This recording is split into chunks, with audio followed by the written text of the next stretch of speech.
নমস্কার মহাদেবের ভক্তরা, চলে আসলাম আজকে একটি মহাদেবের ব্লগ নিয়ে। এখন আপাতত আমি আলিপুরদুয়ার জংশন রেলওয়ে স্টেশনে আছি। শ্রাবণ মাসের সকলকে শুভেচ্ছা জানাই। আজ আমি যেতে চলেছি মহাদেবের একটি অন্যতম জায়গায়। সো তাড়াতাড়ি করে দিনাটার জন্য একটি টিকিট কেটে নিলাম। কিছুক্ষণ বসার পর আমার ট্রেন চলে আসলো। আলিপুরদুয়ারে যেরকম গরম দিয়েছিল, আর কিছুক্ষণ এগোতে না এগোতেই দেখলাম ওয়েদারটি খুব সুন্দর করে দিয়েছিল, দেখেও খুব ভালো লাগছিল।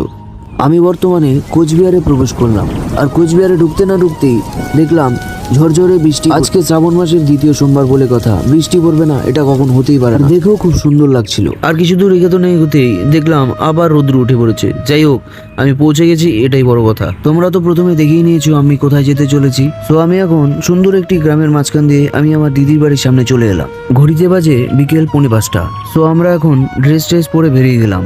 আমরা 7-8 জন মিলে যাচ্ছি, আমি, জিজু এবং জিজুর কিছু বন্ধুরা।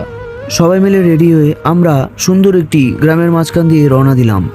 একটি বাইকে 4 জন বসে সবাই মিলে গ্রামের মাঝখান দিয়ে সুন্দর একটি দৃশ্য দেখতে দেখতে আমরা চলে গেলাম একটি জায়গায়, যেখানে আমাদের চলার সাথে গাছের ডাল ভেঙে আমরা একটি সুন্দর জুগাড়ি করলাম, যেখানে ভোলেনাথের একটি পতাকা আমরা গাড়ির সামনে লাগিয়ে দিলাম এবং ফাইনালি আমরা ভোলে বাবার নাম নিয়ে সুন্দর রওনা দিয়ে দিলাম।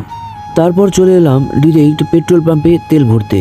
তারপরে দেখলাম দিনাটায় একটি অসাধারণ গিট বানিয়েছে, যেখানে ধন্যবাদ, আবার দেখা হবে, এরকম একটি জিনিস লেখা আছে। যাই হোক, গেটটা আমার খুবই সুন্দর লেগেছে। আর কিছু দূর এগোতে না এগোতেই দেখলাম ভান্ডারা আছে, আর এরকম অনেক ভান্ডারাই দেখা যাবে। আপনারা ব্লগে দেখতে থাকুন। আপনারা নিশ্চয়ই ব্লগের মধ্যে উপস্থিত থাকবেন, কারণ এরপরে অনেক ভালো ভালো দৃশ্যই আপনাদের দেখাতে চলেছি। কিন্তু